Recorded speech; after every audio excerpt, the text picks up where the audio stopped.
Thank you very much for coming. We're going to get started. We're a little bit late, but we're delighted that you're all here on a Saturday morning with lots of competing events, and excited to have this presentation. I'd especially like to thank the members of our State Board of Education who came, Emily Gassoy from Ward 1, Jessica Sutter from Ward 6, Fraser O'Leary from Ward 4, and the president of our State Board, Ruth Wattenberg from Ward 3. And also, Czech has been a fabulous host between the parking garage, accommodations for childcare, and this beautiful room. We're really grateful. And then to our main event. Dr. Jack Schneider is an assistant professor of leadership and education at the University of Massachusetts Lowell, and the director of research for the Massachusetts Consortium for Innovative Education Assessment. And Beyond Test Scores, A Better Way to Measure School Quality is his book, which you haven't read. It's a great book. I read it last spring after trying to get information about how we might do a better job with our own evaluation system. And I'd really recommend it because it articulates so many of the feelings and thoughts that many of us have, which is why I was delighted that Jack Schneider was willing to just come and share his research and thoughts with us. So with that, we're going to get started. We are going to, after he's finished, we've left time for questions, so we'll do that, and we will end very close to noon. So thank you.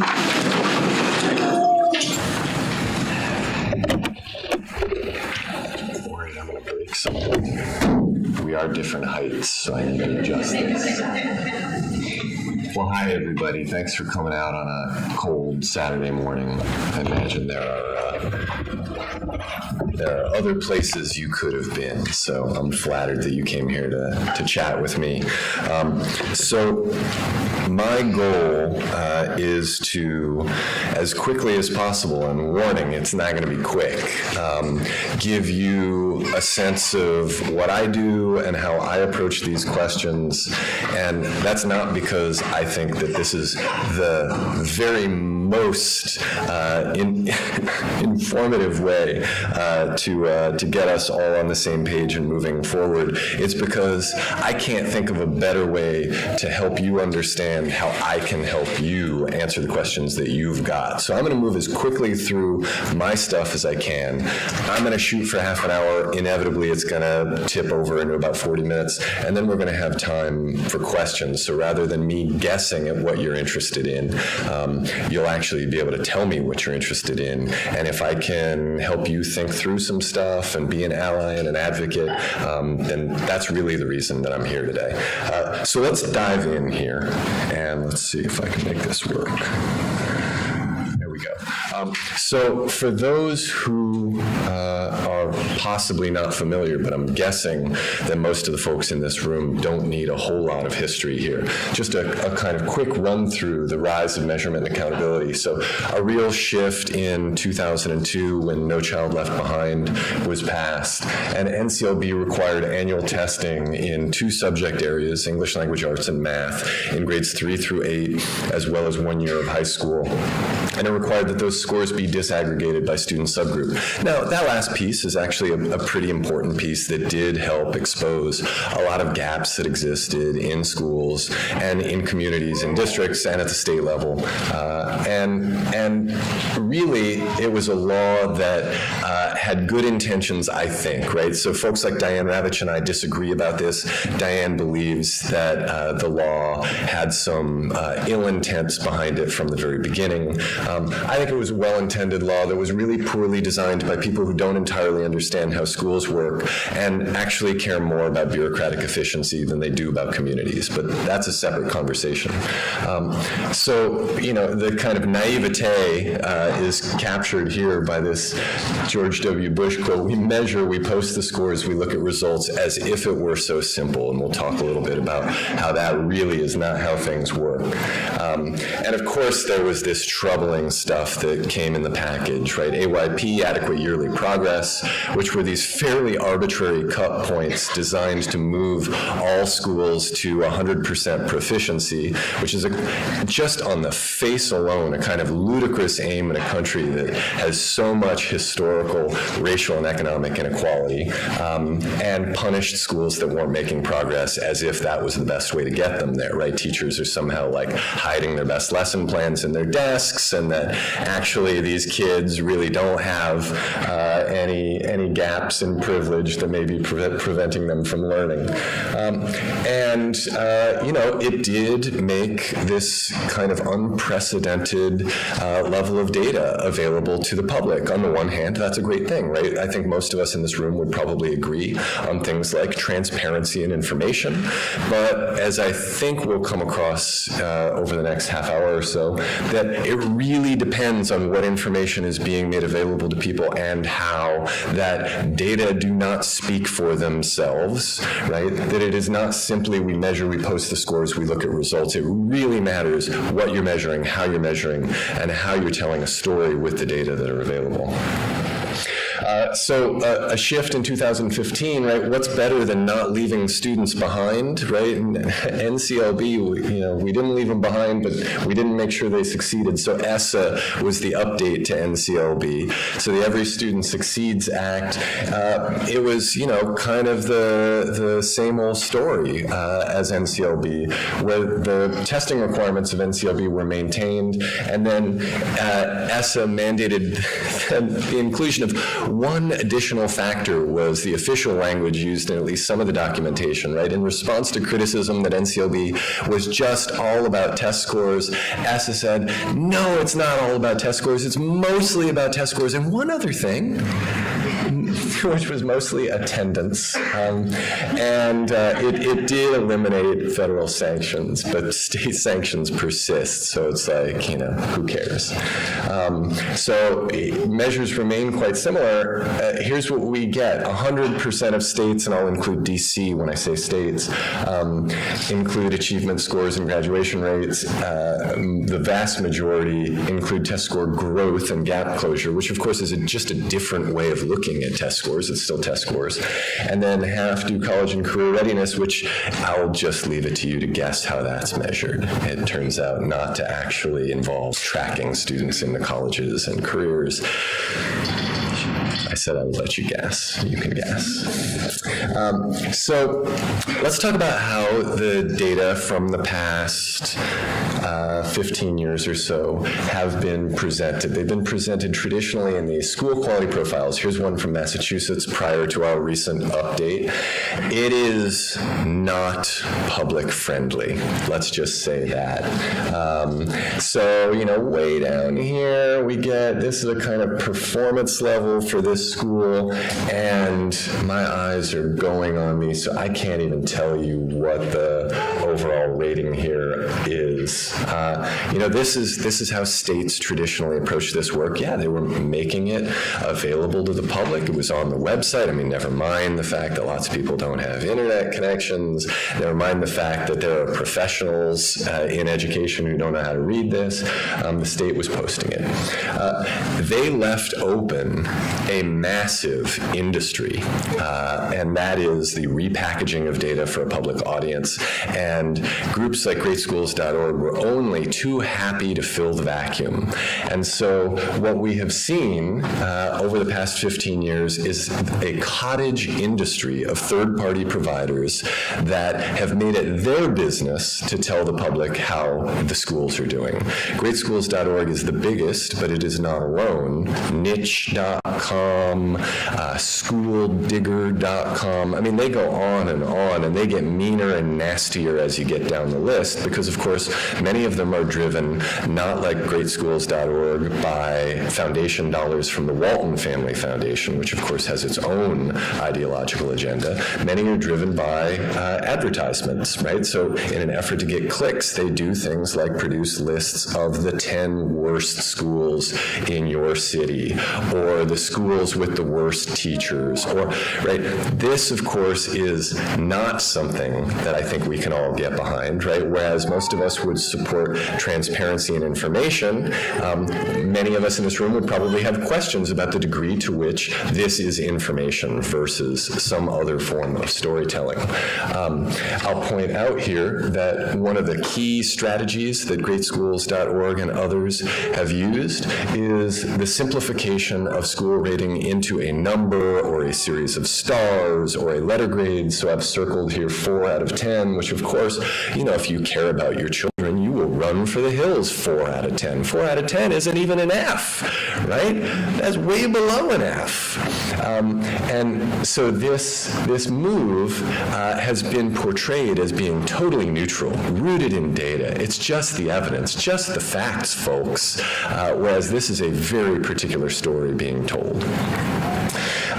Now we are beginning to see the next generation profiles, right, coming out of districts and schools. And so here you can see Washington, D.C.'s new system, and stars instead of, you know, a 4 out of 10. It's a 1 star out of 5, which if you do the math, that's kind of a 2 out of 10. And so what we've seen here is that states, districts, other governmental organizations have responded to the pressure placed on them by third-party providers, as well as by the public, you know, members of the public who have reasonably made the criticism that existing state data systems aren't particularly helpful in presenting the information that the state has available to them. And so they've essentially gone down to the lowest common denominator here. And the argument that you will continually hear from these folks is that the public wants something simple. Well, the public does want something simple, but the public also wants something right, and something accurate, and something fair, and something true. And sometimes those demands compete with each other. And that's something that we'll be talking about a little bit more. So I kind of laughed when I wrote that title. That's our best case scenario. I mean, according to me, right? You can come up with your own best case scenario, but I think our best case scenario is that ratings conceal reality. So here's a little data from one of the projects that we did.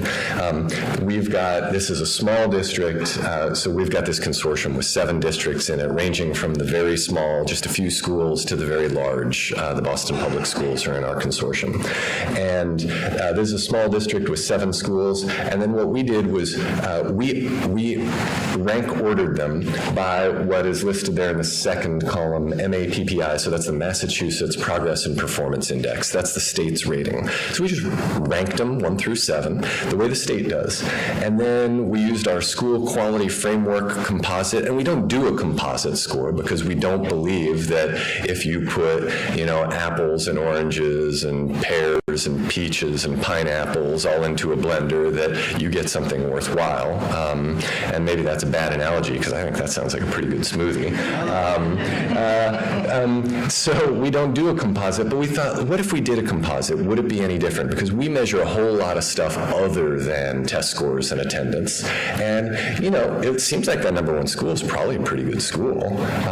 But the rest of the order got kind of shaken up. But that's not the most interesting part, right? The title of the slide is the best case scenario is that ratings conceal reality. And look at reality here, right? If you look at the 5 major categories that we divide school quality into in our consortium, teachers and the teaching environment, which has changed, we now call it teachers and leadership, school culture, resources, academic learning, character and well-being, which I think we now call community and well-being, you can see that schools are not uniformly good or bad, right? That if we just rated a school a 1 star, a 2 star, a 3 star school, or whatever, that you would be concealing reality here, that even our best school has something to work on, and our worst school has a lot of strengths, and that gets really concealed by any one-stop score that reduces a school to a number of stars, a rating of 1 to 10, or a letter grade.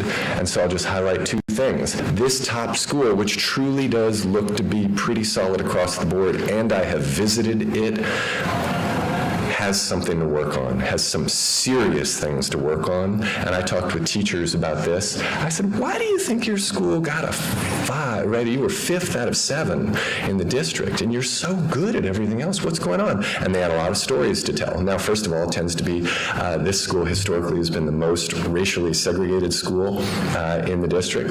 It is almost entirely affluent and white, which then explains, its top rating from the Massachusetts Progress and Performance Index to some degree, and we'll talk more about that. And it also explains why they are having some issues, at least according to some of the teachers, explains a part of why they're having some issues that they need to work on. That's information, according to me, right? That's something that we all ought to know and ought to be able to talk about. And then, of course, way down here at the bottom, look at this school that came in dead last, that has some real strengths that some of us might value, that we might want to tell positive stories about, despite the fact that it looks like they also have some things to work on. Here's another way of demonstrating the fact that ratings conceal reality. So, kind of a complicated chart here, but all of the rows that go from top to bottom, and all of the columns that go from left to right, represent components of school quality. And they're the same from left to right as they are from top to bottom, which explains that green goes diagonally across the screen there. And that's the correlation. A bright green correlation means a 1-to-1 correlation, because that's the school quality variable correlating with itself, right? So that top left corner there, right, that's a school quality construct. Like, how safe kids feel, for instance. And it's big green because that's the same construct, right? Top left corner is the furthest to the left and the topmost. The story here, the short story is, if uniformly grew all of the constructs would correlate with each other quite strongly, that you would only need to know one thing about a school to know everything about a school, that you would see bright green all over this map. Conversely, if school quality constructs had nothing to do with each other, right, then any component of school quality, student engagement, student-teacher relationships, student sense of safety, student sense of belonging, academic learning, if they were totally unrelated, you would see a sea of dark red. What do we see here? I don't know. I don't really see a lot of green. I don't see a lot of dark red. I really kind of see this color all over the place, which means there's some correlation. It's moderate, and that makes sense if you've ever spent any time inside a school, and all of us have, and if you think about it, gosh, some of these things have something to do with each other. Do I feel safe? Yeah. Am I likely to be more engaged because I feel safe enough to be engaged? Probably. Does my safety tell you my engagement? No, right? And so it's really important to measure all of these things and to report on them separately, neither of which is currently the case. I gave you that was the best case scenario. This is a real downer section of this talk. So that the actual scenario is we have some very serious validity challenges that we need to talk about with regard to school quality. School quality, we ought to put that in air quotes and scare quotes, right? Because that we're not measuring school quality, but there are some very serious validity challenges to how school quality is currently being measured. So what school qualities are not currently captured? I've just given you a couple things that tend to be right on the tips of people's tongues these days, talking about things like school culture, social and emotional outcomes, and I mentioned a whole range of other things already, and we'll get more into that stuff.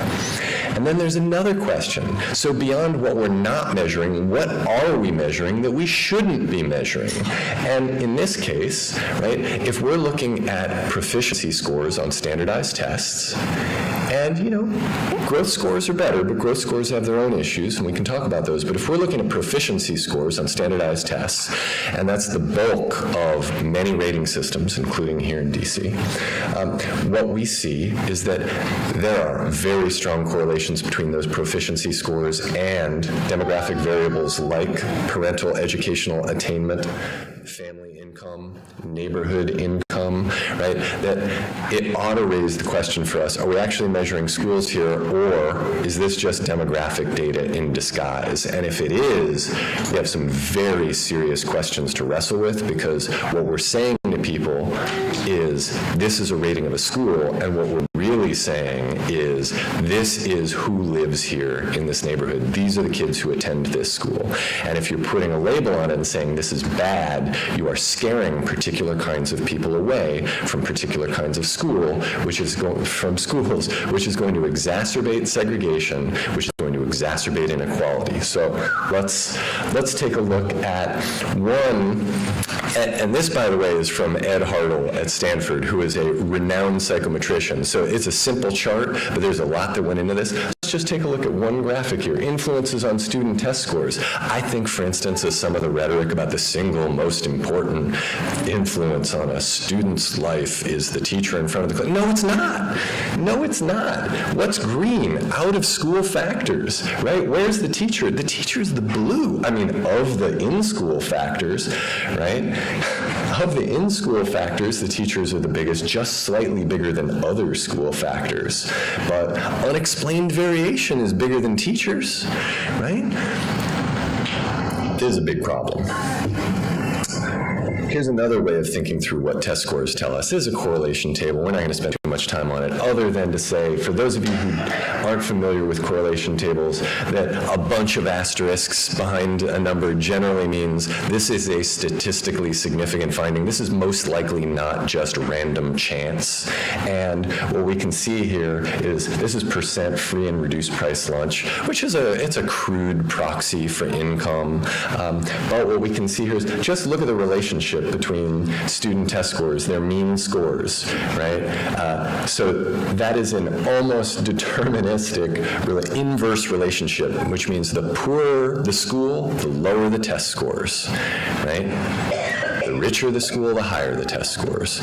So if we are then going to be rating schools, let's get back to our star rating system. If we're going to be rating schools and the information that goes into that rating system, which of course is all being kind of hidden, right? Because all we're going to look at is the star. 1 star, I'm out of here. No way. I'm not going to move here. I'm not going to sign my kid up for this school. I'm not going to enter the lottery for this school. I'm out of here, right? Who's not going to be out of there, right? The people who don't have a choice, the people who don't have the information, maybe some people who are being really thoughtful about it, right? And who do a little deeper digging, right? But really, we're going to see some big impacts on the demography of the school as a result of that. So let's take a look at the STAR framework. What's measured? Park English, Park Math, SAT. I mean, are you noticing something about these measures? There's a theme here.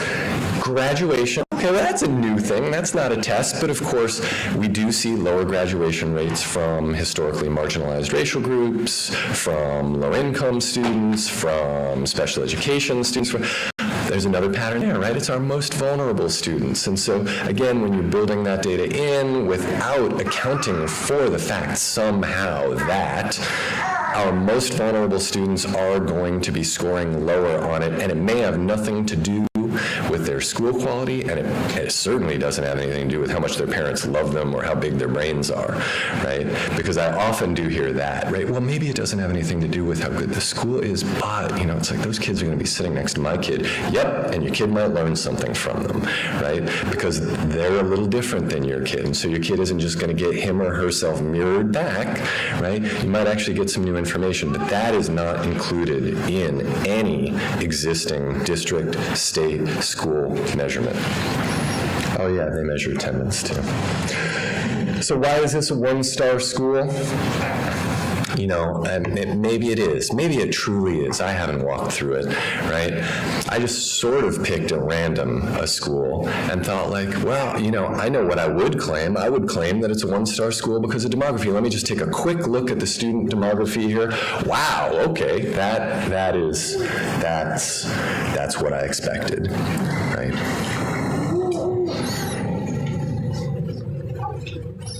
So this has been implied so far, but let's talk a little bit directly about it. Right across the United States, it is true that there are state sanctions for low-performing schools. They differ from place to place. place, but generally involving things like firing the staff, closing the school, things that are very disruptive to communities. I live in Boston, right? We're recently a school that is beloved in the community, where the teachers are some of the most dedicated teachers in the city.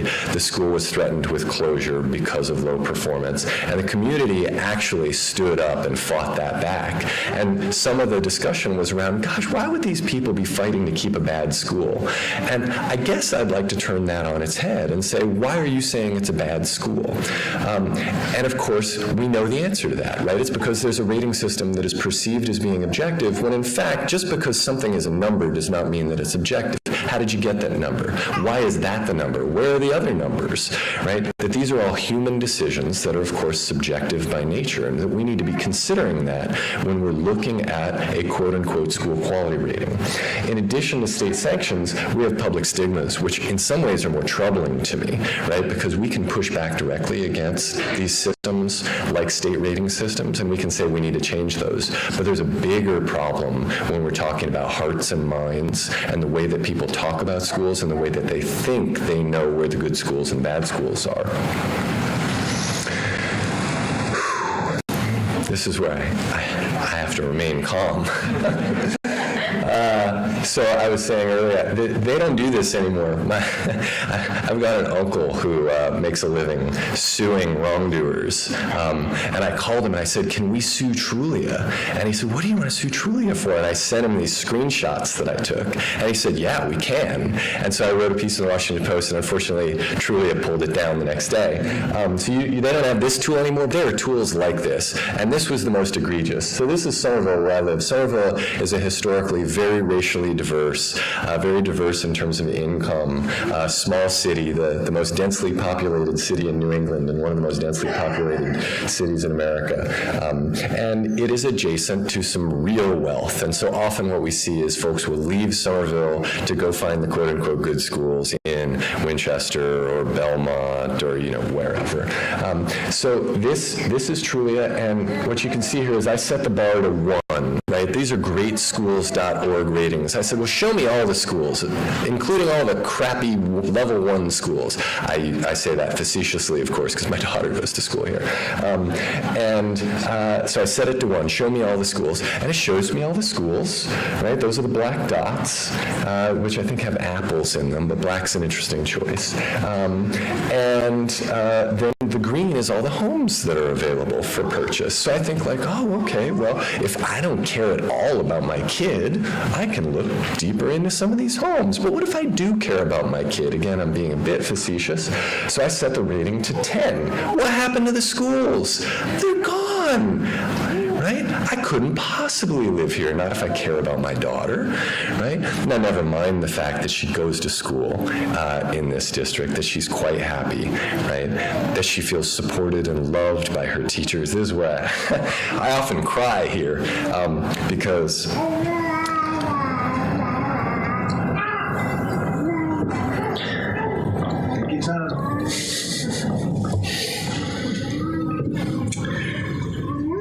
maybe if I talk quietly.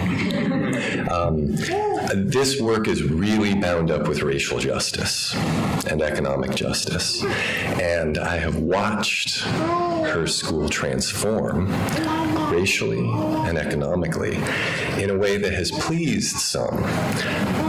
The grades above my daughter are a majority students of color and a majority students who qualify for free and reduced lunch. Her class is 50-50, and I feel complicit in the fact that people like me made the school feel safer for people who didn't like the school the way it was.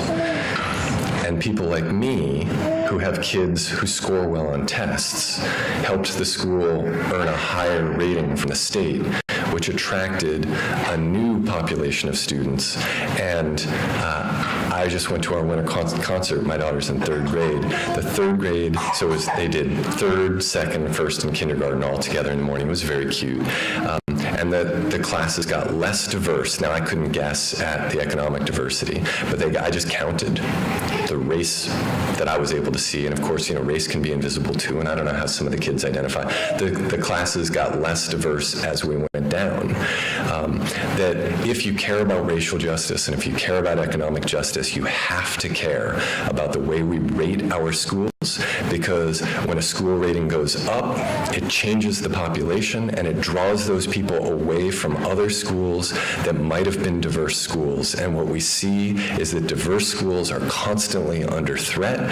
We see that segregated schools are never assisted in terms of the work to actually promote school integration, whether it be economic or racial, and that we often praise and champion highly segregated schools that are just as bad for America and often just as bad for kids merely because the most privileged end up concentrated in those schools. We praise them with our school ratings, and we praise them in the way we talk about them, and it is very dangerous. I didn't cry there. See, I got mad instead. That's what that'd be my new tip, is get mad, don't cry, you big baby. This is basically what I talked about already, right? A kind of feedback loop where we see that school demography and capacity, so this would be things like neighborhood wealth, family wealth, the ability to tax themselves in their local property tax base, parental educational attainment, which ends up predicting a lot of things, student graduation, student test scores, that these things shape test scores and data, at least the data that tend to be valued in state rating systems. As a result, lo and behold, we see ratings, rankings, shamings tend to reflect the fact that schools have different demographies, right? That's at the root of it. The demography shapes the test scores and the data. The test scores and the data shape the rankings and accountability, which in turn shape parent and educator decisions. It's not just parents, right? It's also educators. I deal with young teachers who will say things to me like, oh, well, I don't want to teach there. That's a bad school, right? Or I will talk with seasoned educators who are inside schools who say, I've had it, I can't do it anymore. I love these kids, I love this neighborhood, but I am constantly afraid that my school is going to get closed. I am constantly doing too much with too little, and I can't do it anymore. And so we're talking not only about where parents decide to live and send their kids, we're also talking about educators and where they can feel like they can stably be, which of course is going to shape school demography and capacity. And what we have here is a feedback loop with essentially, unless we interrupt it, is only going to cycle faster and harder over time. And that's one of the things that we've seen. So what would better data do? I said I was going to be fast. I am not being fast. Let's speed it up a little here. So immediately we should improve the validity of existing data. We should start capturing the full range of the things we value, and we should work on measuring in a way that less strongly reflects student demography. And then long term, let's talk about the potential of data, right? We shouldn't just throw these systems out, because we can do things like enable data-driven decision making, and I don't mean sit down with test score reports and figure out who scored low and who scored high, because teachers tend to know that already. I mean, who feels safe, who needs help, right? What are we doing in terms of arts and music support at this school? Who are the kids who are at risk in terms of emotional vulnerabilities that aren't immediately visible to us, right? Where are the relationships that are strong? Where are the relationships that are weak? Engaging parents and community members, and I don't mean as shoppers and consumers, I mean as community members and members of civic society, so that they can get involved not in the schools that they're not in, but in the schools that they are in, so that they have better information to say, here's what I'm worried about, here's what I'm happy about, here's how I can help. And then finally, to facilitate communication among stakeholders so that all of us, including those of us who don't have advanced degrees in education, can know exactly how to talk about the things we care about so that we're taken seriously, so that we have information, and so that we're all on the same side. All right, so whoops, I think I turned it off. Let's turn it back on. What would better data include? I'm not going to walk you through this other than to say a lot. It would include a lot of, I hear people taking out, I guess, maybe you have a handout. Oh, that's awesome. Way to go. So you've got it already, right? So the short version of this story is that we did focus groups in Somerville and then eventually in many other districts in Massachusetts, including Boston, with students, teachers, families, community members. We ran them in translation in multiple language, Haitian, Creole, Spanish, Portuguese, Mandarin, Korean, and we asked people, what do you care about? What matters? What's a good school, right? This is step one. We kind of skipped this as a nation before we started rating schools. Like, what do we actually want information on? So start with that, right? And that's what we do in our consortium, the Massachusetts Consortium for Innovative Education Assessment, which we can talk more about if you like. I'm going to really blow through this because I spent too long talking earlier, but it's essentially we've got these relatively independent inputs, teachers and leadership, school culture, and resources, and then these relatively independent outcomes, academic learning and community and well-being, and you ought to measure all of it. And you can see, just here's a diagram about how it all works together, right? It's not just test scores, it's the whole package. And then in terms of how you measure this stuff, it's like, I'll just give you an example. So here's school culture, which we operationalize. And you take it from category to metric, and you say, like, okay, here are all the things that matter: physical safety, emotional safety, sense of belonging. You all can read, so, you got it. And then here are ways you can measure: student perception surveys, teacher perception surveys. Gosh, the people who spend 180 days inside schools tend to know some things. Existing district data, performance assessments of what students know and can do, and I'm not going to spend any time on that other than to say, like, gosh, there are other ways to measure what students know and can do other than machine-scored standardized tests. And then something quite relevant to what we've been talking about with regard to the information that people have and whether or not it is truly informative, and that's to visualize the data. There are decisions that get made. How are we going to show people? So here's a beta version of a website that we did where you choose a school. And you actually have to choose a school because we did not design our system so that you can rate and rank and compare schools. This is not a shopping website. This is not Amazon for schools, which I literally have been asked to create by some funders out there, right? There are people out there who have a distinct vision of how we should be operating with regard to where we send our kids to school, where we send our young people to school. And I'll tell you that things like integrated schools are not number one on their agendas. So you've actually got to choose a school because, schools are ecosystems, right? You got to figure out how all these pieces work together, and we give people the ability to dive deep. And so this is a whole lot more information. We're still working. This is a beta version. We've since changed it. We continue to iterate, and the goal is to try to give people just a whole lot more information that doesn't get distilled down to a single number of stars, letter grade, 1 through 10 score. And just one piece that I want to focus on is something that is really pernicious, and it's in every single rating system. It's that you never learn true performance. You never learn what good really is. You get a relative sense of what good is, right? The way of talking about this in the research is to talk about norm referencing versus criterion referencing. If I have no idea what good is, I say, well, we're not going to criterion reference, we're going to norm reference. We're going to say these people are in the top 20%, these people are in the bottom 20%, the people at the bottom must be bad, the people at the top must be good. But what if all schools are okay? I mean, maybe they aren't, but what if they are? What if all schools are okay? The schools at the bottom, in the bottom 20%, maybe the difference between the bottom 20% and the top 20% is illusory or marginal, or maybe there is a bottom 20%, but maybe the top 80% is like by and large the same, right? These are the kinds of questions that we need to be considering, because otherwise what we're saying is only 20% of schools are okay to send your kids to. Go ahead and compete with each other in a free market. Oh my gosh, look who won that competition. It was the most privileged people in our society. Why do we have segregated schools? I have no idea, right?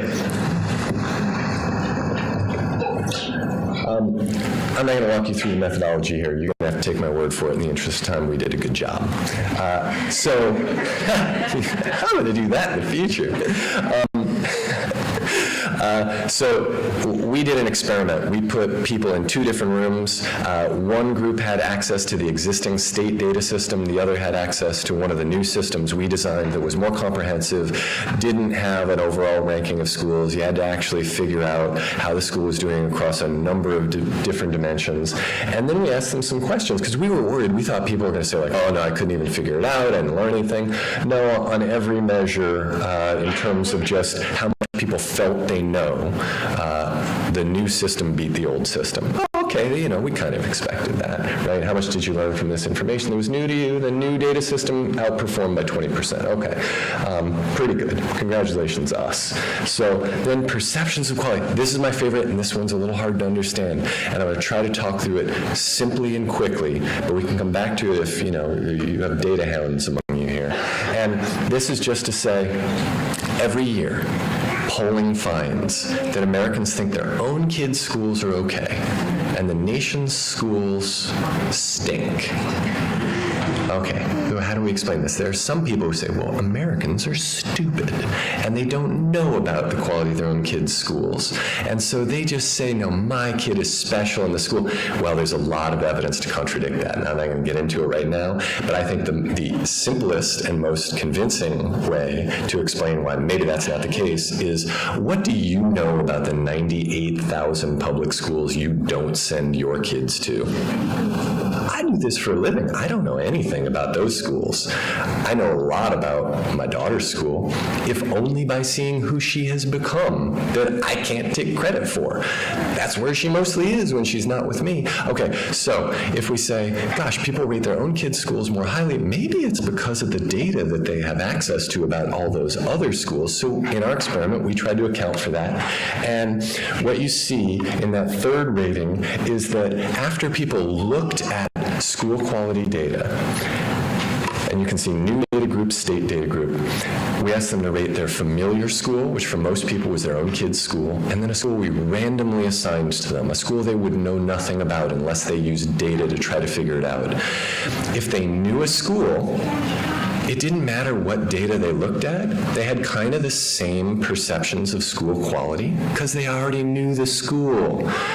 If they didn't know the school and they relied on the existing state data, so this is in a diverse district. It may have played out differently elsewhere, right, where the student standardized test scores are a little bit lower than in the most privileged districts.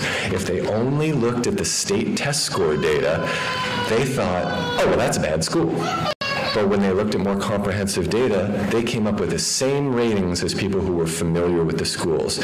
What story does that tell? Well, this is not a slam dunk, but the story that I tell about it is, gosh, wouldn't an accurate data system produce the same perceptions of schools that insiders at those schools have? Isn't that the measure of an effective rating system?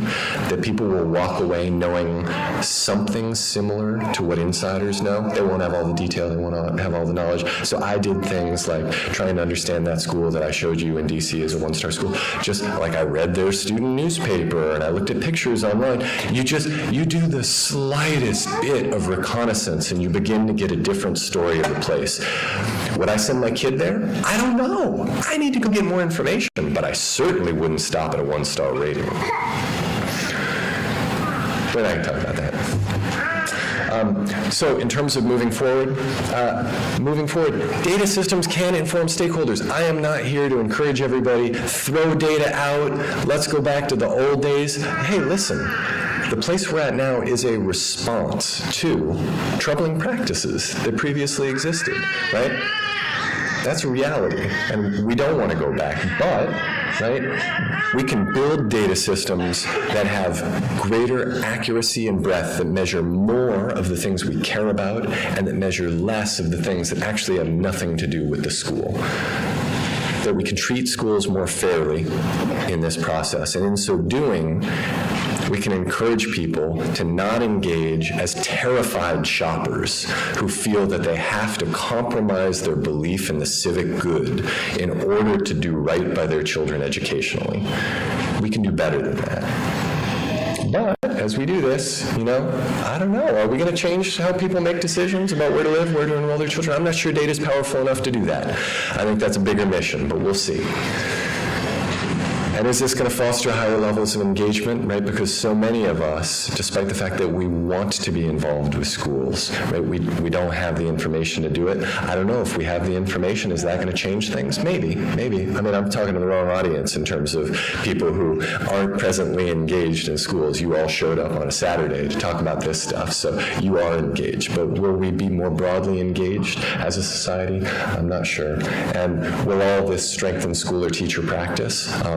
It ought to, but I'm not sure. That's an unresolved question, right? So we're at the beginning of a long journey, and I think the very first step in this journey is, I think it begins with outrage. I think it begins with how outrageous and unfair, how racist, how classist, how offensive to teachers and students present rating and ranking systems are, and I mean that in the most friendly possible way to anybody who has designed these systems, because I totally get. I have conversations with people in our state, in Massachusetts, where they feel like their hands have been tied, they feel like they don't have a lot to work with, there are political constraints. I get it. And that's why I think it begins with outrage, right? Because I think what we need to do is we need to free those people up from the constraints that exist. I think we need to create the outrage that creates a sense of urgency around upending a system that has been so entrenched, both culturally and systemically,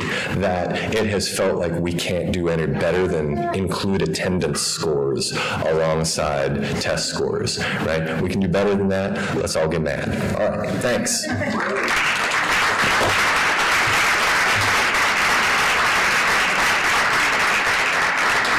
Did we leave any time for questions?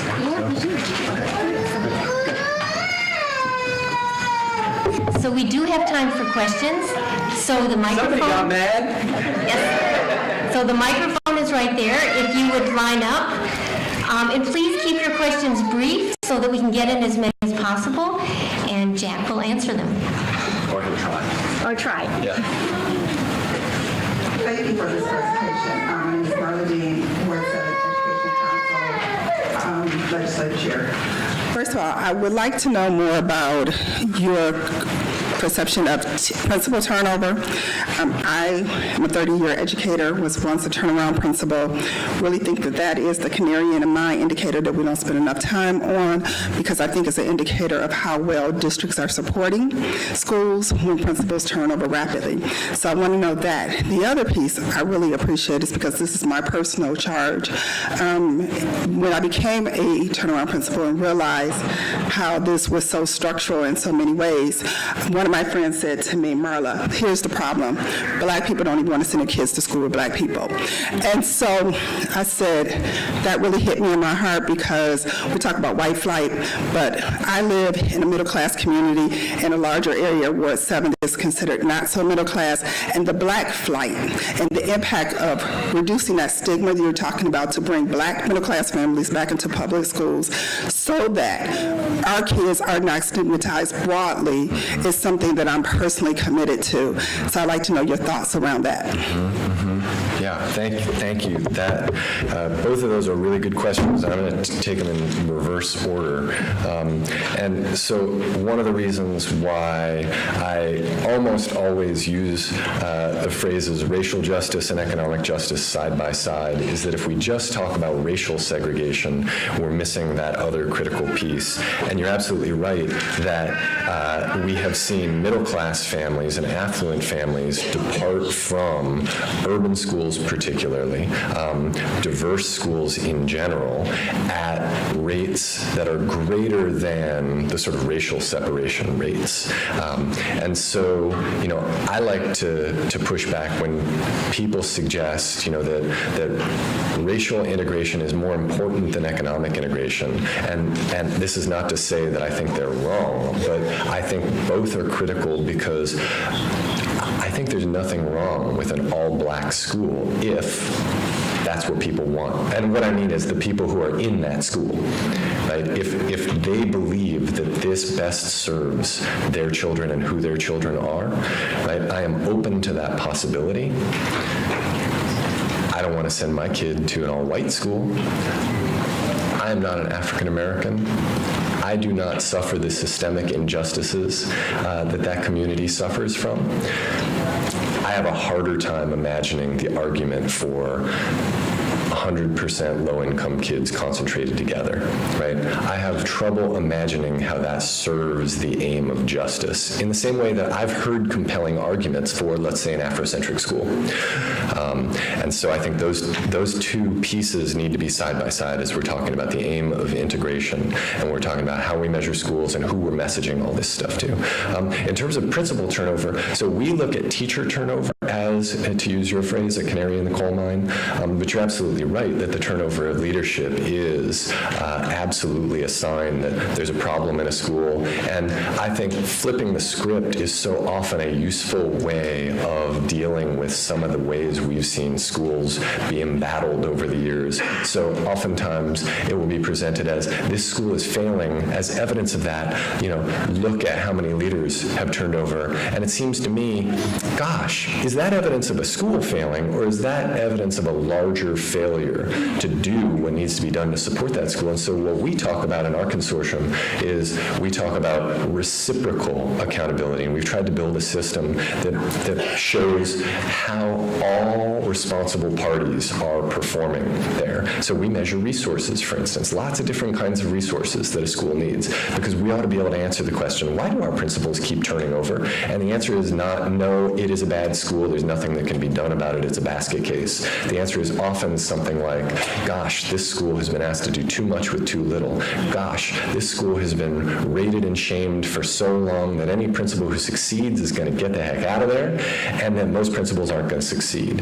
And so I think this idea of reciprocal accountability and saying, yeah, fine, right? We're going to be responsible for performance, and you're going to be responsible for giving us everything we need in order to perform is an important part of that conversation. To measure and track aspects of school culture, such as bullying/trust, sense of belonging, student-teacher relationships, do you use surveys of students and teachers, or what are the methodologies that you use for that? So we rely a lot on student and teacher perception surveys. I sort of jokingly said, gosh, people who spend 180 days inside schools tend to know a lot about them. I believe in that. We also then try to triangulate all of our data so that, I'll give you an example, would be we ask teachers how supported they feel by their principals and by their colleagues. But beyond asking them, we look at things like teacher turnover, right? Because we believe that if you look at different data points in tandem, right, in conversation with each other, that you'll find something truer and more comprehensive than if you look at just one piece. So with student bullying or student safety, we look at student surveys. We also survey teachers. We also look at discipline referrals. We look at the number of reported incidents at schools. We look at student turnover in schools, because, if a school has a culture problem, then it's our belief that you'll see higher rates of student attrition from those schools. That's something that is not presently measured in a lot of schools in a way that aligns with the broader vision of school quality. There are a lot of schools that get praised for the good work that they're doing based on the test scores that they've produced, never mind the really sort of horrifying student attrition rates at those schools, which indicate a really toxic culture for some kids, maybe not for all kids. I'm not saying that we should base accountability systems on those, but that ought to be a part of the picture. So the short answer to your question is, yeah, we do a lot of surveying, and I believe that a well-designed survey scale where people are afforded confidentiality, if not anonymity, can do a lot in order to help us better understand what a school's strengths and weaknesses are, especially if there are not high stakes attached to that. Hello, my name is Betsy Wolf. I'm a parent at a two-star school that also had the Teacher of the Year, and I clean data for a living. So thank you for your provocative and important talk. So my question is very real and genuine and personal in that I get it, but how do we win the argument? How do we bring everyone who may not really understand along? And the main argument against what you're saying today is that, well, we're giving the pass. We're having low expectations for poor kids. College colleges only are going to admit proficient and advanced. It is what it is. Like, why wouldn't we just want to see the way it is, and then we'll know how schools really are doing? And oh, by the way, there's this one outlier school that's doing great with poor kids, so that shows that it can be done, and all the schools should be weighed against that school. So my question is is how do we bring people along and counter those arguments? Yeah, well, if I had the answer to that, I would not be standing here. I would be, Secretary of Education. No, I wouldn't. No, I wouldn't. That'd make me a bad candidate for that job right now. So I wish I had the answer. I'll tell you how I tend to think about it, because it's something that I do think about a lot and try not to get depressed about. And that is to start with what I think is the most outrageous problem here, which is that we have been measuring things for far longer than we have even had conversations about our values, right? That we began measuring before we decided what we cared about. That we took tools that existed, right? And anybody who wants to read some of the history of this, send me an email, and I've done some work on this along with a colleague of mine who's at the University of Maryland, Ethan Hutt, that essentially it was a matter of convenience, that there were tools available, that people seized on those tools because they wanted to be able to measure school quality. They took what was off the shelf. They used it for so long, right? This would be the standardized test. They used it for so long that it became a part of American culture, that we have all been inured to it. And so we don't recognize the water in which we swim. And it is really shocking that I talk to people in other countries, not every other country, because a lot have emulated this model or have developed in a sort of similar trajectory. But you talk to them and you say, oh yeah, here's what we measure about schools. And they go, I'm sorry, why? And I go, I don't know, right? And they go, well, what about, like, where's your goal statement? No, we didn't do that, right? We didn't do it as a nation. We didn't do it as states. We didn't do it as districts. I mean, maybe there's some districts out there that have done it, maybe sort of backwards mapping. Let's start by having a conversation about what we care about and what matters and what a good school is, because you may be right as you are voicing that pushback. I want to know what the proficiency scores at that school is, right? But I want to know a whole lot else. And I think that if that's one of 35 data points, I think maybe we're not going to see the really horrible unintended consequences that we see in present rating systems. But let's start with having the conversation about what we value, because it's really outrageous. And I think outrage is a big part of where this work begins. And to say to people, like, the stuff that we measure does not align in any way with the things that we value, and until we have the conversation about what we value and then build measurement systems that track those things, I don't recognize this as a valid way of measuring school quality. Let's start there, maybe.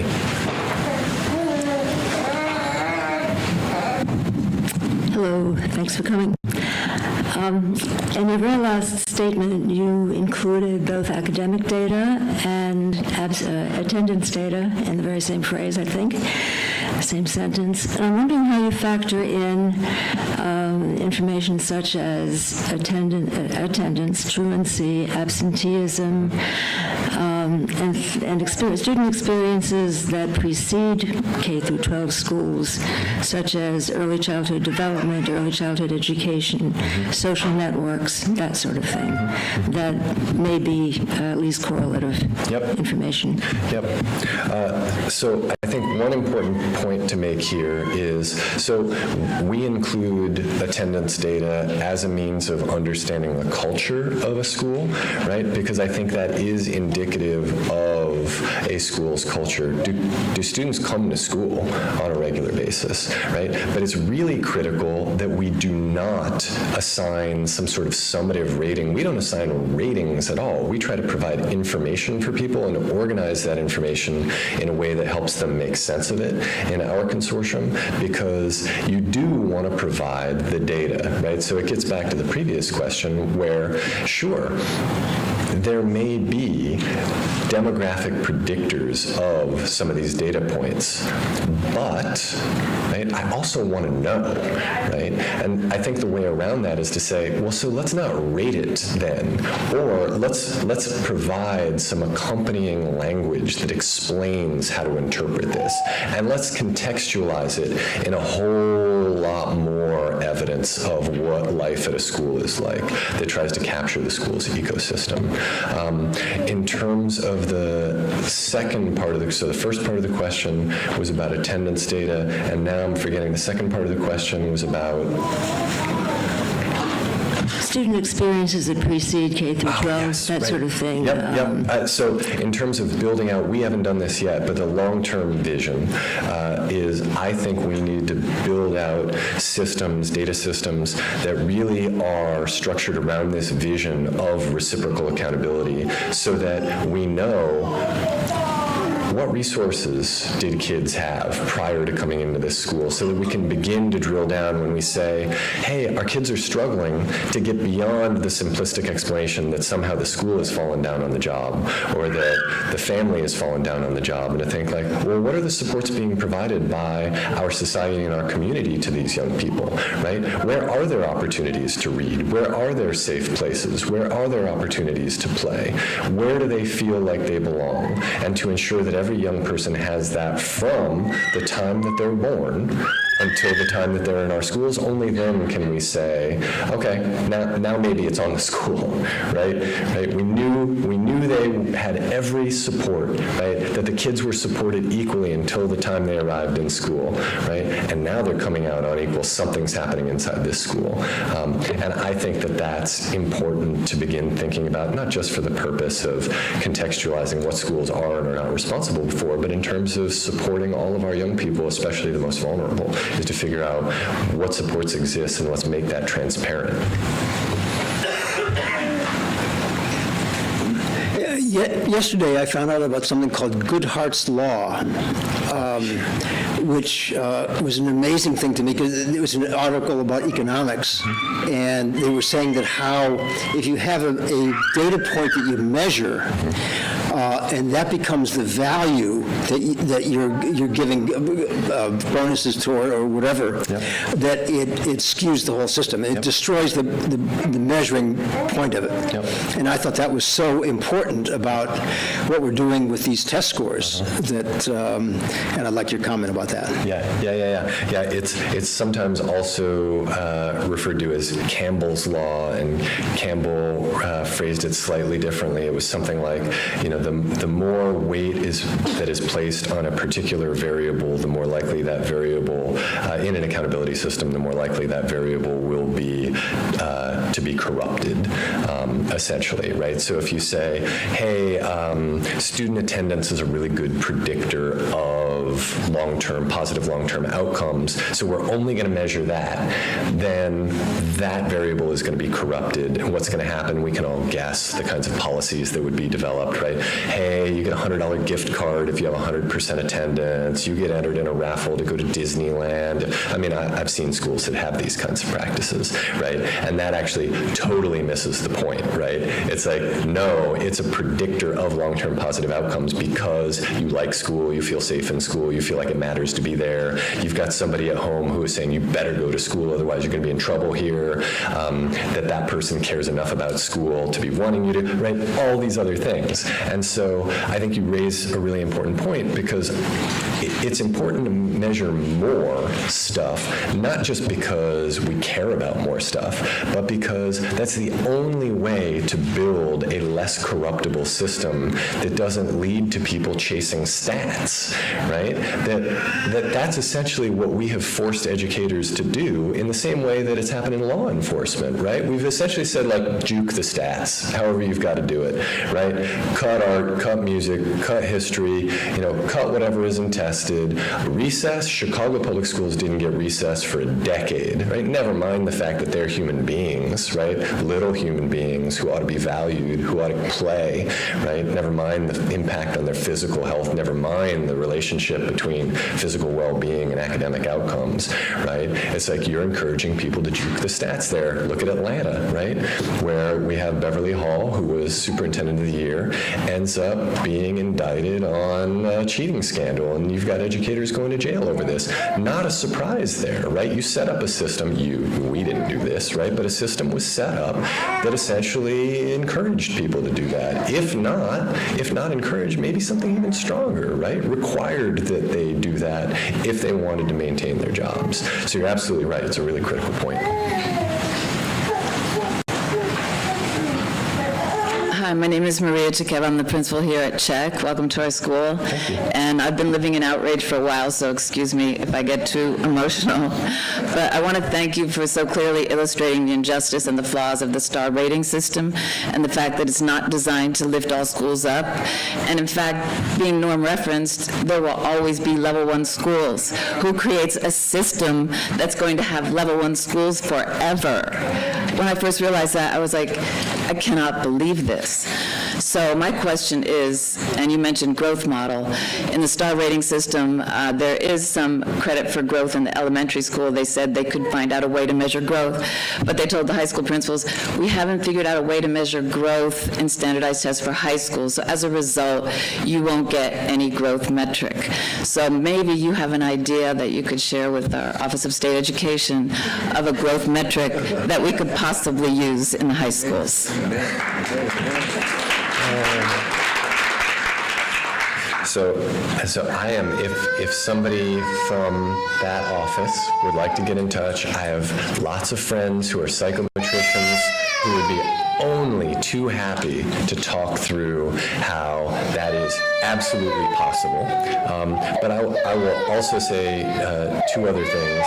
And one of them is that it's possible to imagine a world in which, right, so one of the discussions around that, I imagine, is, well, students only get tested once during high school, right, so we don't have 2 different years, so we can't see their growth. I would imagine that that's a part of the conversation, right? It's possible to imagine a world in which we don't test every single kid, right? If the goal here is to actually track how our schools are doing, then it is a totally valid way, statistically, to get a kind of dipstick measure of overall school performance, to take either a random sample of students or a representative sample of students so that you are not testing everyone, as long as you're doing it randomly or representatively. And so you could test some kids every year and still have less testing than you presently have. So there are ways to do this, and there are ways to do it that not only don't compromise the quality of your data, but actually enhance the quality of your data and maybe even give you information you didn't already have as a school leader. And then the second comment I said I was going to make too is about norm referencing versus criterion referencing. And, this is another point of outrage where, it's like we're dealing with it. It's hard. I don't know what the criterion should be for a lot of this stuff, but maybe let's try to figure it out because it matters. And so with regard to some stuff where we're saying, like, I don't know, this is kind of a best guess right now. Time will tell, right? We'll be able to figure out, gosh, 100% of schools are hitting this every single year, and we're hearing from teachers and students that their schools aren't great at that particular construct. Maybe our target's too low there. No schools are ever hitting this target that we've set, and people are telling us their schools are actually really good at this thing. Maybe our target is too low. That this is something we can iterate on, this obsession with, we've got to get it perfectly right now, even though it's flawed from the start. Or this alternative, like, well, that's a great idea, but it's going to be wrong the first time. What a false dichotomy, right? It's like, choose the thing that could be eventually right rather than the thing that is flawlessly horrible from the beginning.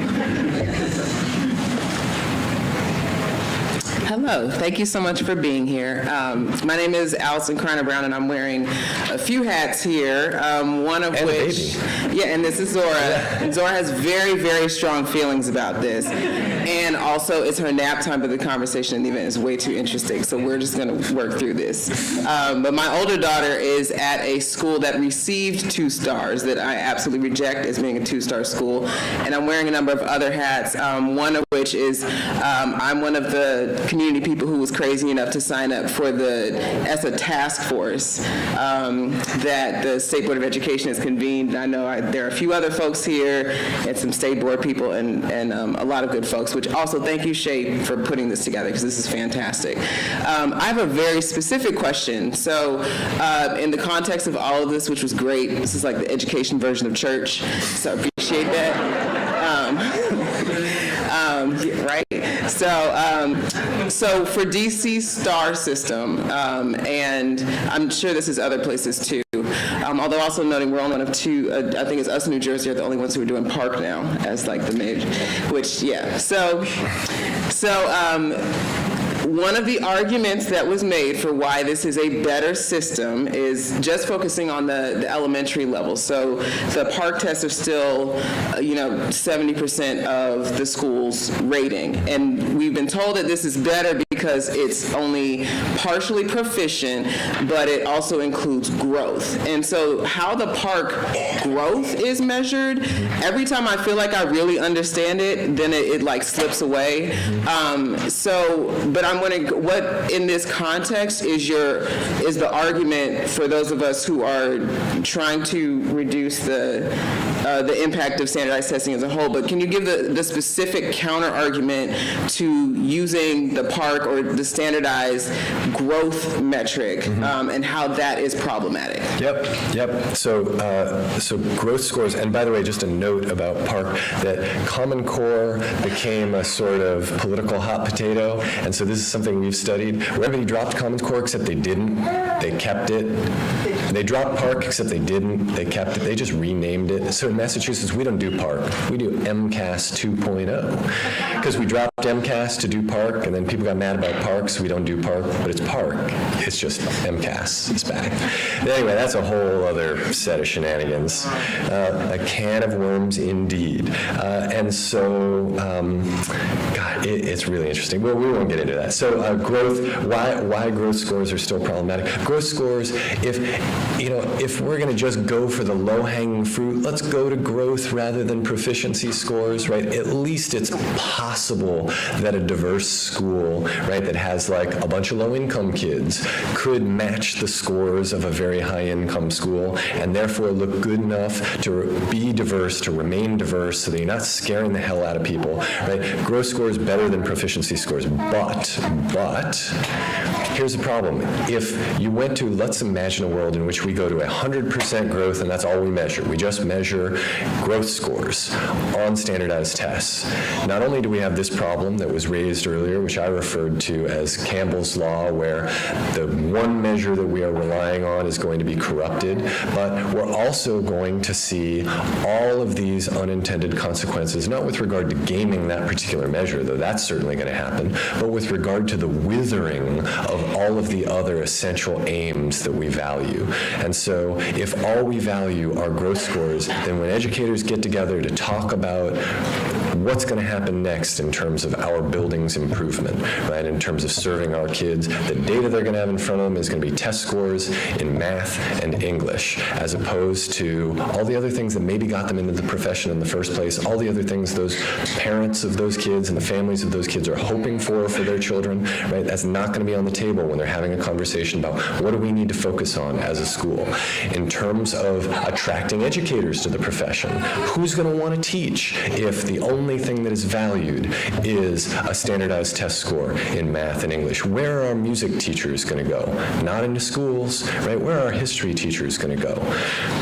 I wouldn't even want to be a math teacher, right? Because that's not why I would teach math. I would teach math to help young people think like mathematicians, not to answer bubbles on a test that's going to be scored by a machine, right? That's not what's going to turn them into thinkers and doers out in the world. And so growth scores better than proficiency scores, but as long as we're only measuring a very narrow range of things and not valuing all of the things that matter in schools, they're going to be really problematic unintended consequences.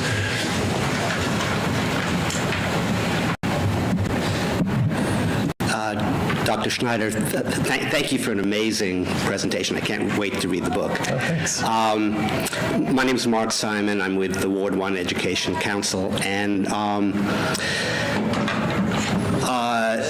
my favorite part of the presentation was when you speeded up, when, I wanted to linger and hear more, and so I'm going to leave today very hungry for more of this conversation. And I'm particularly gratified that Ruth and Jessica and Emily and Fraser are here from the State Board of Ed. Our Deputy Mayor for Education, Paul Kine, is here. But I'm particularly looking forward to this presentation with a different audience. This presentation with people from OSSE who have been resistant to the kind of perspective that you've brought today. And so my first question, I've got two quick questions. The first question is, have you worked intensively with education leadership, particularly in urban areas, to help them to rethink? And just can you give us, some sense of what work you've done in doing that? And then my second question is, 2 years ago, when a lot of us testified at hearings that the State Board of Ed sponsored in every ward on the proposed ESSA evaluation criteria, we resoundingly said that surveys of parents and teachers and students needed to be part of that rating system. And what we got back was there are no surveys nationally that exist that are ready for prime time, so we couldn't possibly build anything in because we would be taking risks with the data, and we'd be putting our kids at risk.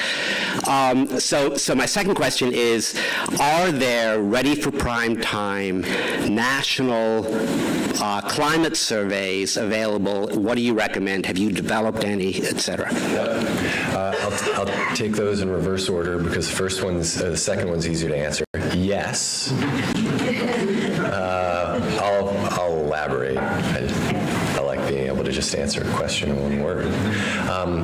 There is a consortium of districts in California, the core districts, that actually had an illegal waiver from NCLB, but that's neither here nor there. That's another can of worms. The core districts, which are basically the large urban districts in California, collectively sought a waiver from NCLB. They operate under this banner, the California Office to Reform Education, or for the Reform of Education. And one of the things they do is they use school climate surveys to try to measure things like social and emotional health, student well-being, school climate, et cetera, these things that matter and that can be gotten at via surveys. And they've got lots of data to back up what they're doing, and many of those districts are larger than DC, so if they are taking a risk, they're taking a risk with more kids, and they're doing it collectively, and they've been doing it for several years. A better example would be the Chicago Consortium, which has been doing school climate surveys for literally decades, and which basically created this work, and which has so much good research that you cannot, I think in a lifetime, get through all of the work that they have up on their website. And then finally, there's our consortium, which then segs to question one. So we started this consortium, the Massachusetts Consortium for Innovative Education Assessment. That's a lot more unwieldy than CORE. MCIEA. We've got 7 districts, which I always try to do in alphabetical order because you love all your children equally. Attleboro, Boston, Lowell, Milford, Revere, Somerville, Winchester, and then there are 2 districts, which I won't name, that are thinking about coming in. So from very wealthy suburban districts to low-income small districts to the largest school district in New England, we've kind of got it all. And the large urban district in question, Boston, although Lowell is also a large urban district, Boston has done, I think, some really interesting and important work on this front. I think the big challenge there, and which I'm sure is the case here in DC, is that there are so many entrenched positions and the politics around this are so intense that good work alone is not enough. And so, that's why I think I keep coming back to this place of outrage, because I think I came into this process really naive. I felt like we're going to do good work and people are going to see that and they're going to value it and we're going to change the world, guys. No. And so I know. It's like, I want to write my memoirs, The Education of Jack Schneider. And so I think for us, we're beginning to reach a place for us. What do I mean by us? Me and my germs, I guess. I'm beginning to reach a place where I feel like I want to begin pulling back from the leadership of our consortium and moving into community organizing so that I can do sort of less data mining and more hell raising.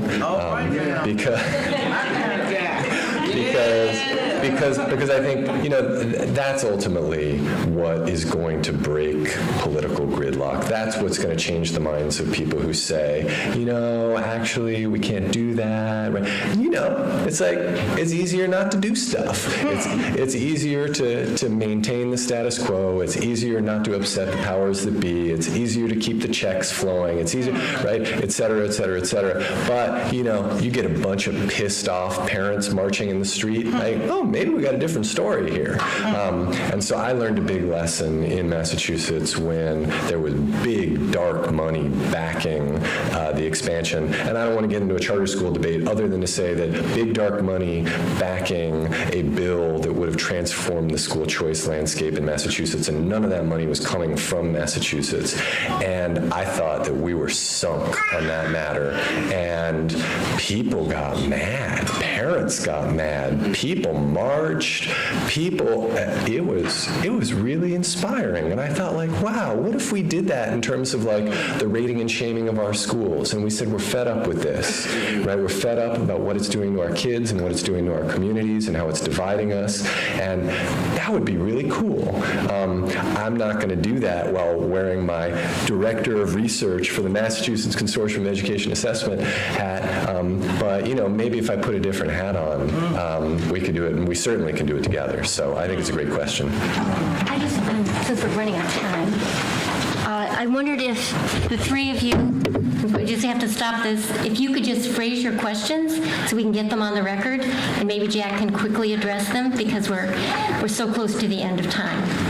If you could do that, so he'll hear all the questions first, and then if we can't get to them all today, then we'll follow up.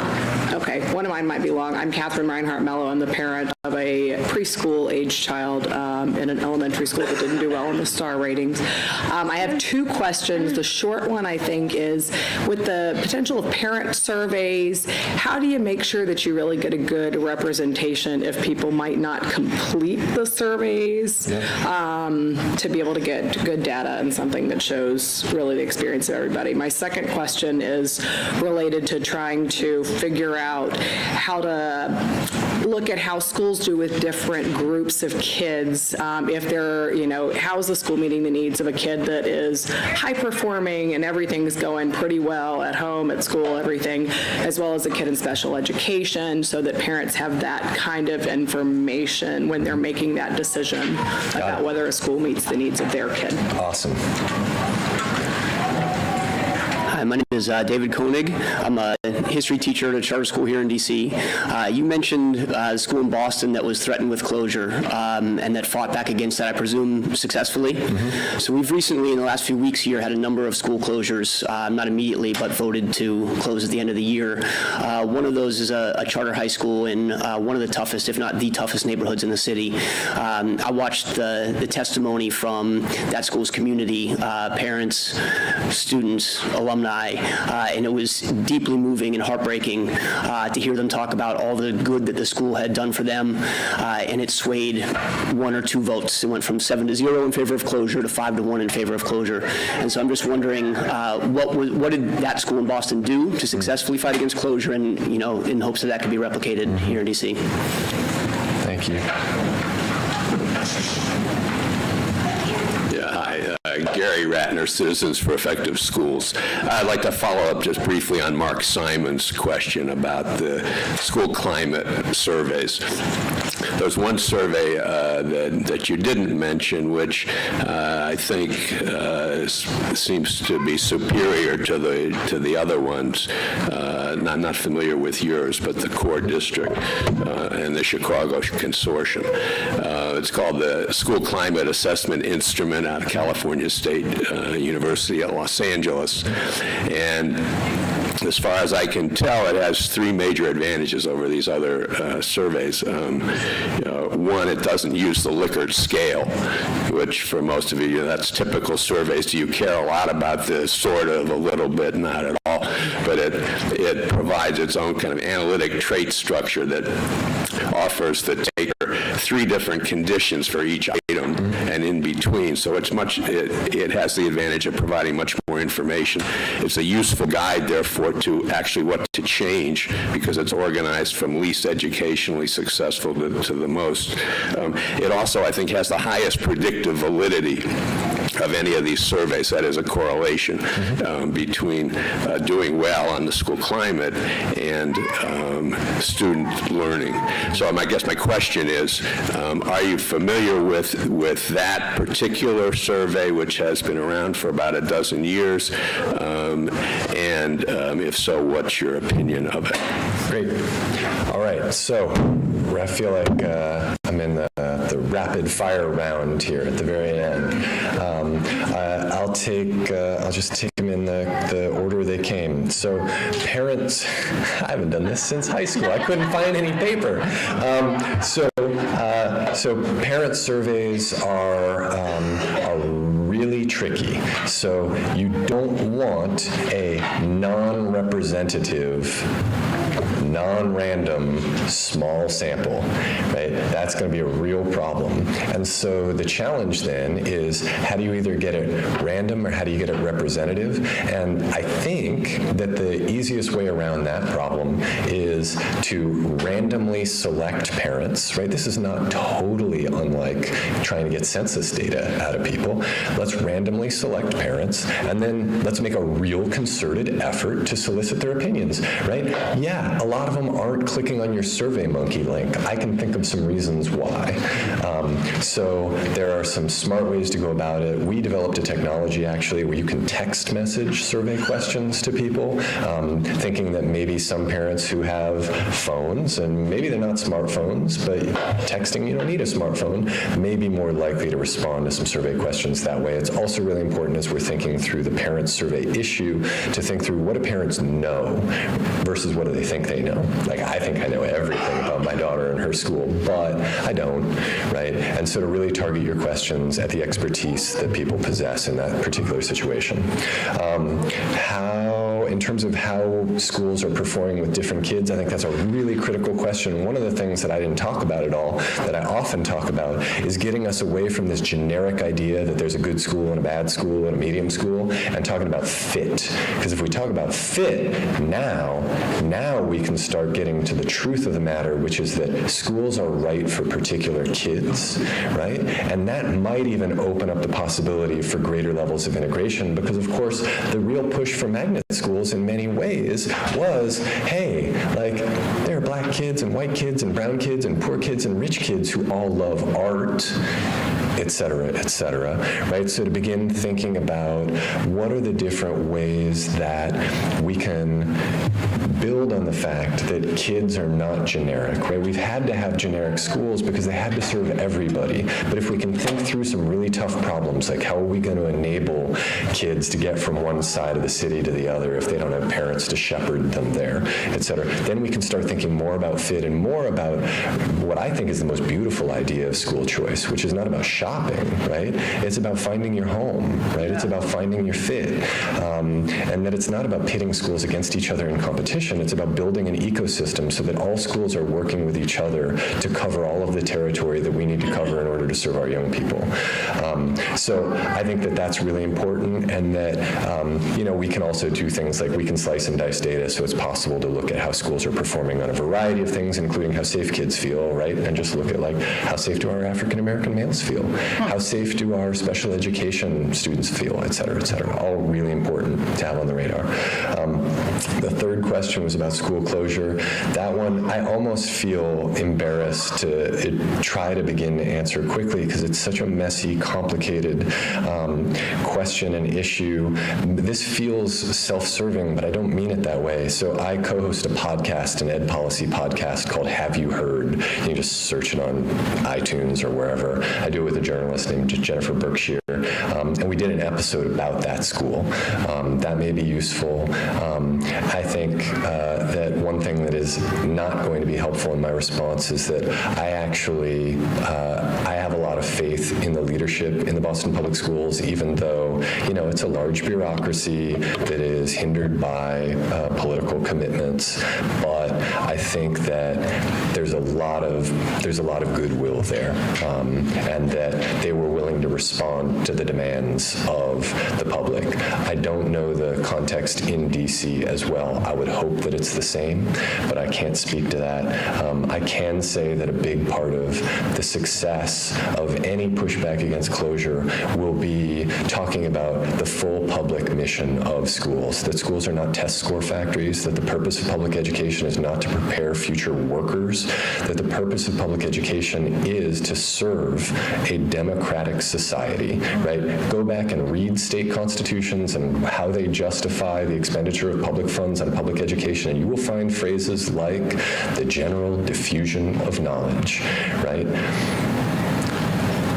I don't really consider student standardized test scores in 2 subject areas, grades 3 through 8 and 1 in high school, to be the general diffusion of knowledge, right? You will find phrases like, in order to support the aim of a free and democratic people. I don't really see student standardized test scores in grades 3 through 8 and 1 in high school as being evidence of that. I do see that if a school is the bedrock of a community, I do see that as fulfilling the fundamental aims of education as outlined in state constitutions and other documents that articulate the original aim of public education and why we engage in it, and the way that the mission has been twisted over the years. And particularly right now, Betsy DeVos made a speech on Thursday where she trotted out the same old line that the schools haven't changed in 100 years. They were designed to make factory workers, and they're still making factory workers, and that is not why our public education system was created, right? Our public education system was created in a world of unfairness, right? We've got to say that, right? Where people were systematically denied access. Still, the vision that was outlined was to bring young people from different walks of life together so that they can learn and share ideas to build a common society. And eventually those rhetorical commitments that were made were cashed in on by people who had been excluded, and the public schools more and more continued to fulfill that mission. The vocational role of education was a product of an early 20th century desire to pull the low-income kids out of the general education curriculum because of presumptions about their intellectual capacities, and to track them out and away and not serve them, and people pushed back and they got fed up with it. And this is not to say that career and technical education does not work. For some kids, it is absolutely important and essential. And if we can make it a real choice for them, and if we can make it something that is really intellectually interesting and valuable, that's a different story. That's not why our schools were created. They were not created to prepare workers. They don't prepare workers. They prepare citizens. They prepare people to be members of communities. And so I think that that's the bigger pushback. And then the final question was about that survey.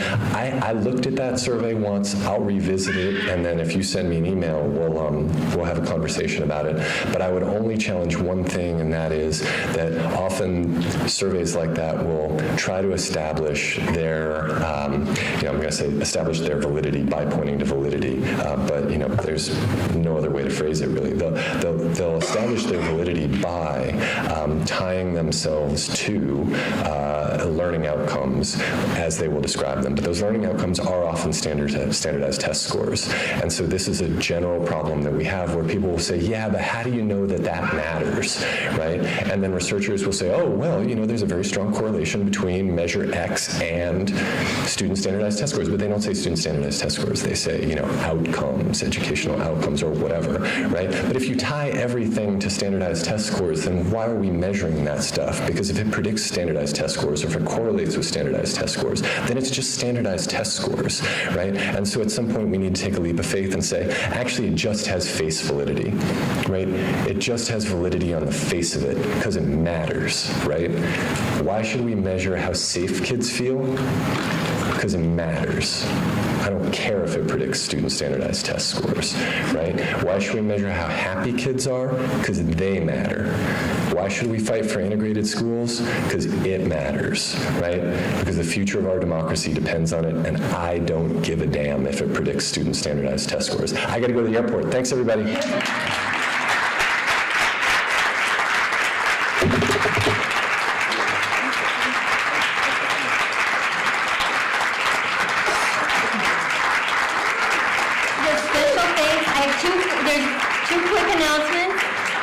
One, the garage closes at 2 p.m., so it's not a place to leave your car and go shopping. And second,